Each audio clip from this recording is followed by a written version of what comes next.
Good morning, everybody. Glad to see all of your faces here. This morning, our special representative for Syria engagement and the special envoy for the Global Coalition to Defeat ISIS joins us to discuss the latest on the situation in Syria. He'll have brief opening remarks and then take some of your questions. And with that, I'll turn it over to Ambassador Jeffrey. Okay. Thank you very much. Good morning, everybody. Good to see you again.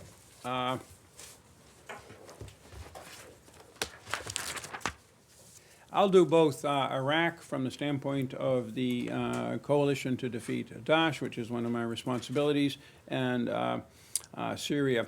On Syria, the coalition is in the northeast is continuing its operations with the SDF against the remnants of Daesh in the northeast. We have seen no particular uptick in Daesh activities in the northeast, nor have we in Iraq, but I'll get to that in a second. And as I said, normal operations are continuing in the northeast. We continue our deconfliction with the Russians. The northeast has gotten more complicated, so we have considerable ground as well as the air deconfliction. We've had air deconfliction with the Russians in Syria for years now. That's continuing on. There have been a few stories in the media about that, particularly in the Qamishli area up in the north. And of course, we still have our agreement with the Turks, the October 17 ceasefire in their Peace Spring area. That whole region has been very, very quiet of late. We watch it. We coordinate with the Turks on that as well. So that's the situation in Syria. The main development is a political development and a humanitarian development issue, which is a little over a week ago. We did a new UN resolution on humanitarian access to non-regime areas of Syria, 2504, where the Russians blocked two crossings, the one that we had been doing in the south through Jordan, although that was inactive, but a very active one, particularly for medical supplies to the northeast, up along the Iraqi northeast Syria border. And the Russians also insisted that we look at this again in 6 months concerning the last two humanitarian UN-approved corridors into non-regime areas, which are in the northwest into areas that the Turks have control over. We're very, very concerned and unhappy about this. We've put out statements. Our permanent rep to the United Nations, Kelly Craft, has issued a statement, an explanation of votes, so it's all on the record.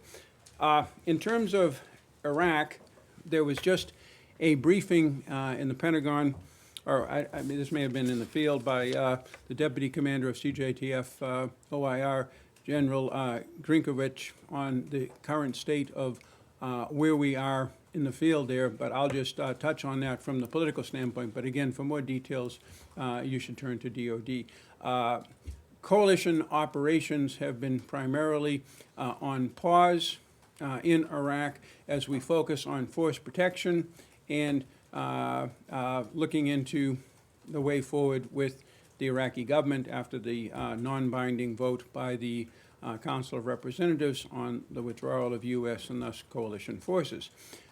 We are, as I said, focusing on force protection. We have not seen an uptick in violence in Iraq by Daesh in this period. They haven't taken advantage of it as far as we can see. The Iraqi armed forces are continuing to conduct operations. There were 6 significant ones in the last 24 hours. They've been using F-16 aircraft and other combined arms operations quite effectively. There is, of course, a dialogue between our people in the coalition and the Iraqi forces. We exchange information at various levels, but again, as he pointed out, operations are primarily paused for the moment. We are working with Secretary General Stoltenberg of NATO on ways that NATO can respond to the President's call for a bigger role in Iraq and elsewhere in the Middle East by NATO. There was a NATO team in Iraq. Stoltenberg has had a conversation in Davos with President Barham Saleh. Again, we're at an early stage in looking at what NATO can do to expand the mission it already has in Iraq. It's called NATO Mission Iraq. It does institutional training and advising at the strategic level, and there are opportunities for it to expand its own mandate to some degree. But again, these are all very preliminary. I'll stop there and open it up for questions. Matt. Thanks. Ambassador, I take it, and I want to make sure that I get the correct, that you have not seen, at least as it relates to your portfolio, any significant, other than the pause that you mentioned, impact of the Soleimani killing in Iraq, or for that matter, in Syria. And then secondly, has the Iraqi quote-unquote demand for U.S. withdrawal proceeded at all? Is there any movement on that, or are you guys just hoping it'll go away? That may be a question, at least the first part of the second half of your question is something for the Iraqis. The second part of it is, I never assume anything just goes away. We exist to try to shape events as well as react to them. In terms of attacks, we've seen a few shellings of coalition, of bases where coalition forces are located. Other than several at the American Embassy compound a couple of days ago, they have been intermittent, the kind of thing that we are all been used to in our years in Iraq. Nothing like the very targeted, precise 30 plus rocket attacks we were seeing in those 11 incidents that led up to our response last month. So this month. Last month and this month. But so for the moment, that front is fairly quiet. In terms of what the Iraqis are doing, they formed a committee to pursue the issue of, from their standpoint, the future of the American and coalition forces in Iraq under Fuad Hussein, who is the Minister of Finance and someone who we have worked with for years, and the Foreign Minister and several others, again, people we know are on this commission. There has not been any real engagement. Our position, as you know, we've said it several times, is that we're prepared to discuss with the Iraqi government our overall strategic relationship. We have a strategic framework agreement with Iraq since 2008. It covers financial, it covers economic, security, and diplomatic engagement across the board. We see this as a package. We see this as a whole. And when we do sit down and talk with them, that's where we'll be aiming to direct the conversation. Okay, just to make clear, the shellings that you just mentioned, you directly, those are, there was people that did it are Iranian-backed militias, you believe? We think so. Mr.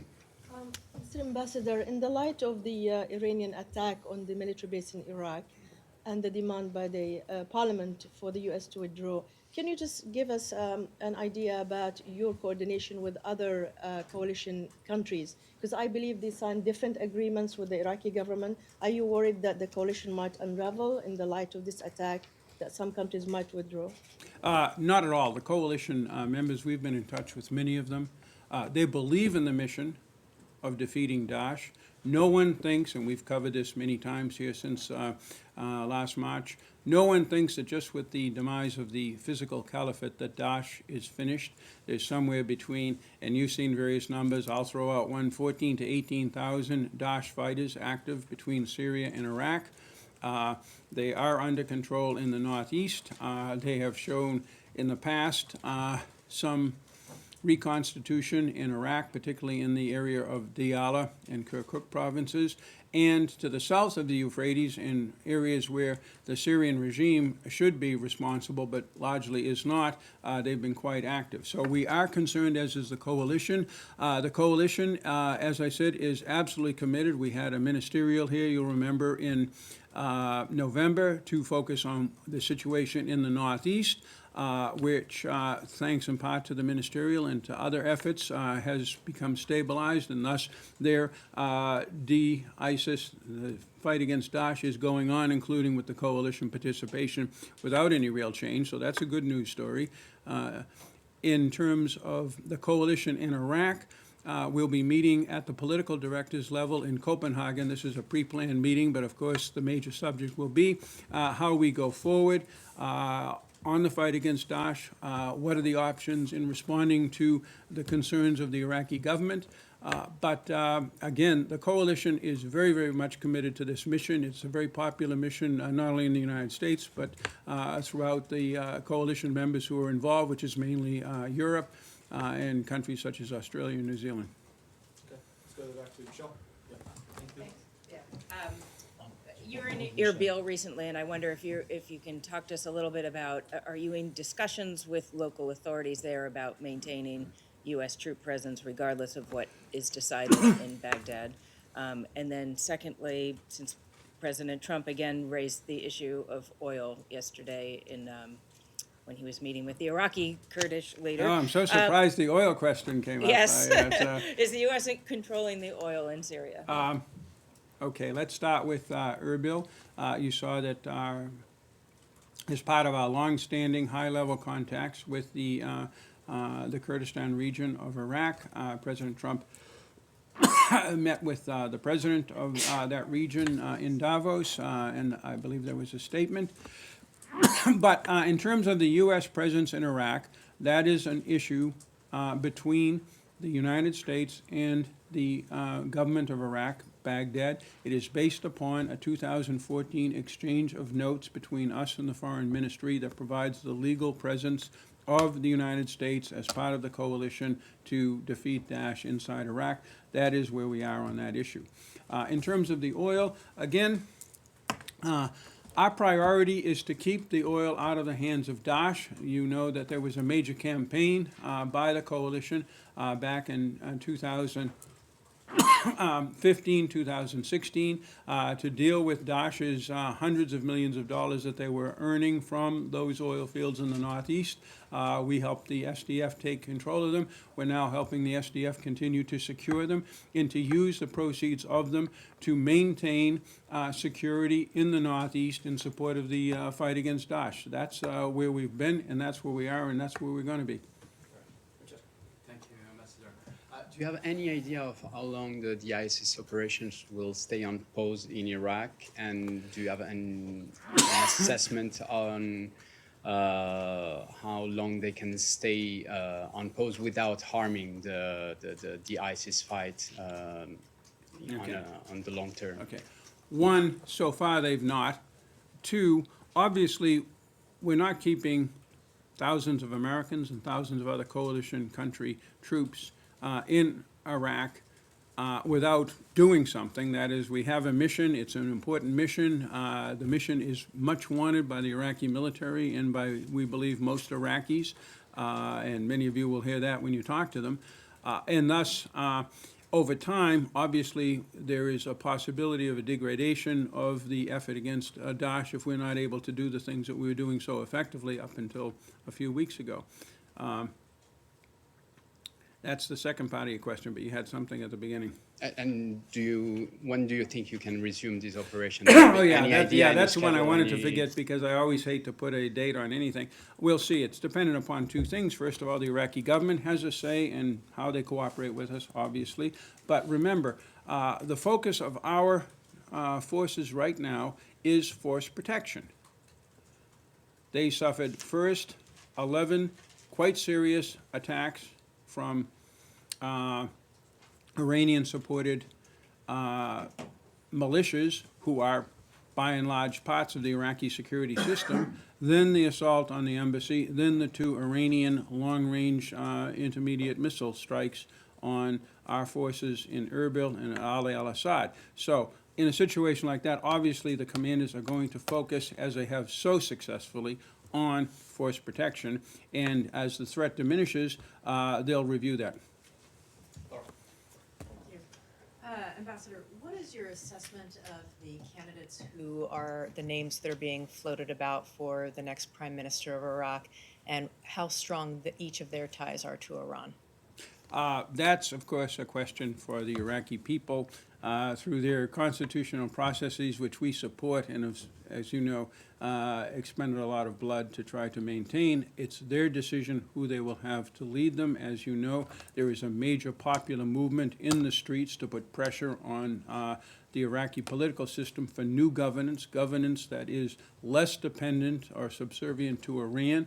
In general terms, we think that's a good thing. But again, it's not my mandate to deal with Iraq internal affairs. B, it's not the mandate of the United States to deal with Iraq internal affairs. Let We me just ask the observe it. question this way then. What is the State Department's assessment of the strength of the ties between some of these men and Iran?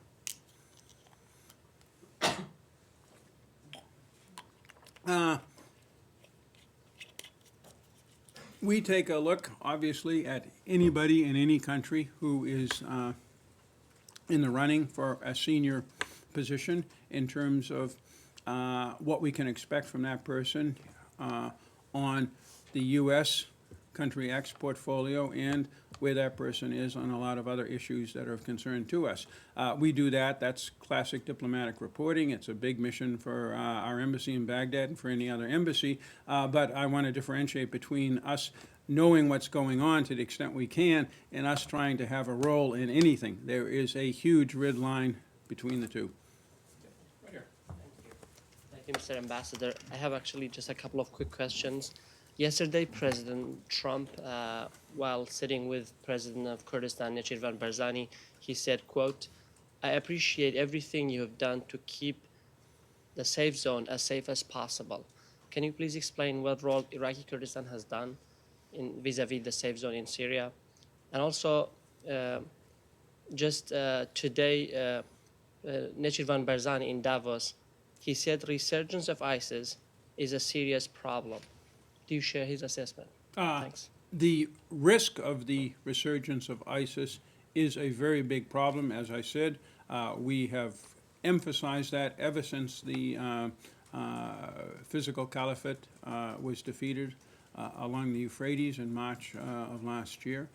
We're very concerned about the number of forces there and how they coordinate among each other. The Iraqis are concerned about that. Our SDF partners in northeast Syria are concerned about that. The Turks are concerned about that because they now have forces in the northeast. Everyone is looking into this and watching it closely.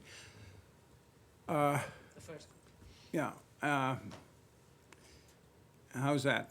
President Trump said, I appreciate. Oh, in terms of everything." the safe zone, I'm not quite sure what he meant by the safe zone. Certainly, Kurdistan has been a safe zone for us to operate in since 2014, and for that matter, through my 2 tours in Iraq, because there is very little Iraqi insurgency in Kurdistan in the period up to our military departure in 2011, and there is not a significant presence of these pro-Iranian Iraqi militias there who we believe and we know have been responsible for shooting at our coalition forces. So therefore, our forces are, generally speaking, safer in that part of Iraq. Now, you, of course, know that the Iranians did fire several missiles into the Erbil airport area during their retaliation against us. So our forces are not totally safe there either. Now, in terms of northeast Syria, the Kurdistan Regional Government has been very supportive in a number of ways of political outreach there, of our logistical support and such, as has the government of Iraq. The government of Iraq is very supportive of what we've been doing in northeast Syria because they know that is keeping the Daesh forces in Syria from their throats, and that, of course, is where they came in 2014 to overroll Mosul and much of the Euphrates, much of the Tigris Valley. Thank you. Ambassador Jeffrey, just one quick logistical thing. When will the Copenhagen meeting happen? And then second, can I just pin you down on the issue of U.S. troops? The statement that Morgan issued a couple weeks ago seemed pretty unequivocal about the idea that the U.S. would not consider holding any discussions about the idea of withdrawing troops. Yet at the same time, the statement also said that the U.S. respects Iraq's sovereignty and its ability to make sovereign decisions. Those two things seem to be contradictory. Copenhagen is going to be next Wednesday. There's several meetings at various levels in Copenhagen for the coalition, but the key meeting of the political directors will be on Wednesday. In terms of what we've said, we have said that we're not interested in talking about withdrawal because we don't think we should withdraw. However, at the end of the day, this is obviously an Iraqi decision on the future of the American and the coalition presence. We acknowledge that. We're not interested in sitting down and talking only about withdrawal. Any conversations that the Iraqis want to have with us about the United States and Iraq, we believe should and must cover the entire gamut of our relationship, which goes way beyond our forces, goes way beyond security, which is far greater than just our forces there and just the fight against Daesh. It's the long-term re-equipping of the Iraqi military forces. It's the regional agenda. It's our diplomatic support of Iraq, our financial, our monetary. It goes on and on. So are Both. you suggesting that there's a link if Iraq demands that U.S. forces leave, the U.S. would then stop with military support, economic support? Oh, heavens, I would never say anything like that. I'm just telling you that the position of the U.S. government, I think Joey Hood is the last person, our Principal Deputy Assistant Secretary for the Near East, to say if we are interested in having discussions with Iraq on the whole gamut of our relationship, and he ticked off the same things I did.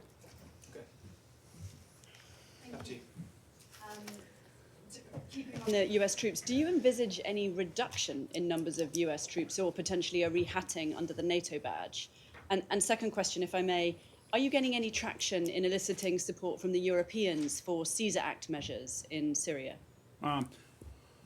On Caesar, we're still in the early stages of implementation. I'll be going out next week to Brussels to talk about sanctions and other economic issues related to keeping the pressure on the Assad regime, which, as you've seen with the Idlib offensive, as you've seen with their actions by their Russian allies in blocking humanitarian crossings, we need to put a lot of work into, and we see the Caesar Act as a very important lever to do that, and we'll be talking with the Europeans, who are also, of course, implementing sanctions against the Assad regime and are contemplating additional ones, so we'll have an exchange on that.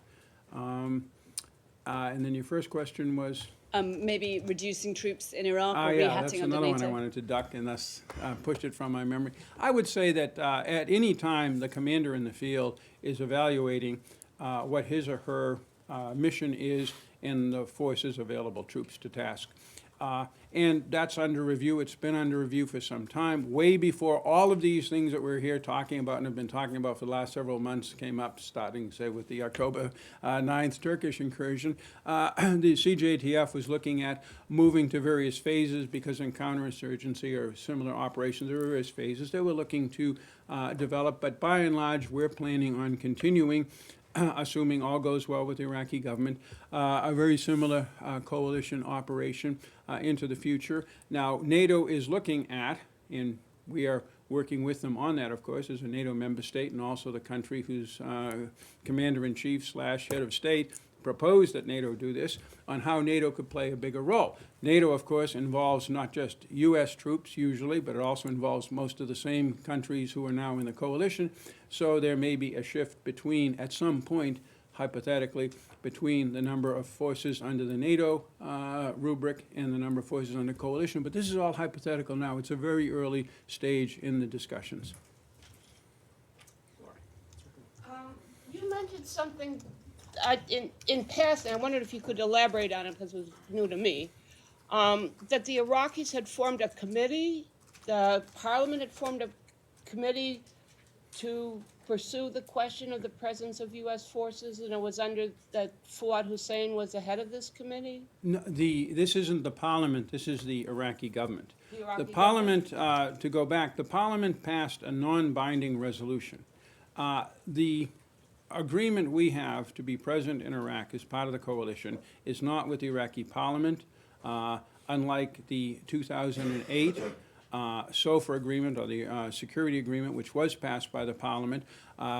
We have a government-to-government agreement signed in 2014 that the Parliament was not directly or formally involved in, and that's the basis for us being there. Thus, our partner in any discussions about our presence is the Iraqi government.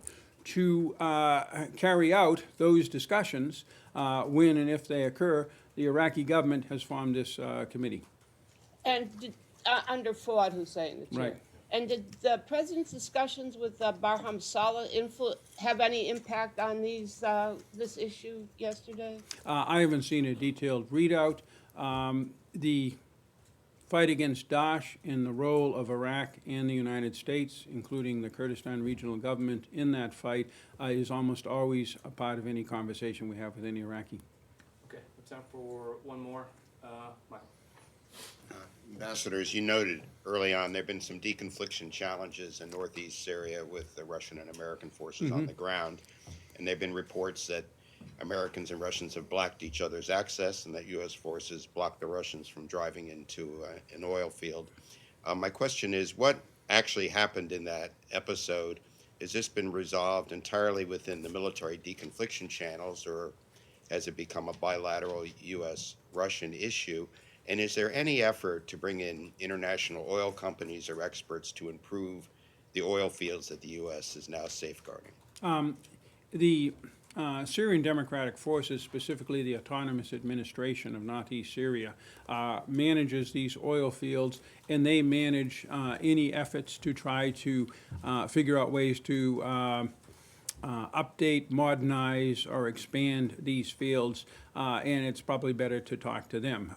We're not brokering any effort with anybody, any third country or anything right now. We know that there are third countries who are interested, who have gone in there. There are American firms who have asked for OFAC licenses. This goes back years, Michael. And so some of that stuff is continuing, but there is no major new effort on that. In terms of the deconfliction, we've had, as you know, deconfliction agreements with the Russians for years. They've mainly involved air operations, primarily, as they didn't fly over the Northeast, are flying over the rest of the country. And there were hiccups from time to time, but by and large it went smoothly. There were ground deconfliction problems in Manbij beginning about 14 months ago as the Russians moved into the southeastern part of that perimeter. At one point, we intercepted a Russian major general who was driving towards the town of Manbij, but it was all dealt with in these military-to-military channels. We follow here at the State Department these military-to-military channels. We have very brief discussions at the political or at the foreign ministry level of when we're talking about everything we're doing with the Russians or sometimes in conflict with the Russians, such as at the UN Security Council. We just check the box and say, okay, our deconfliction efforts are continuing. They're important. Both sides acknowledge that they're important. In terms of the situation involving these ground convoys, once you got Russian forces in much of the Northeast as part of the agreement with the SDF after the Turks came in to have Russian and regime forces play a more active role, particularly on the perimeters of the Turkish Peace Spring area, you then had to have much more detailed ground deconfliction rules, lines where people should not cross without permission, lines where people can go, never roads when they're open, when they're not. And particularly if you look at the map up in Qamishli, that is where all of the roads come together, and also pre-existing regime and Russian forces, newly deployed Russian and regime forces, and our forces, including one of our major airfields and our headquarters, all come together. There's a lot of patrolling there, and a small number of these mini patrols and mini coordinations and many encounters, in the most anodyne sense of the word encounter, have led to minor dust-ups, nothing serious, nothing particularly threatening, and they all get worked out at military channels, sometimes at the colonel level, sometimes at the one-star level, sometimes at the three-star level, but at the military level. All right. Thanks, everybody. Appreciate it. Thank you.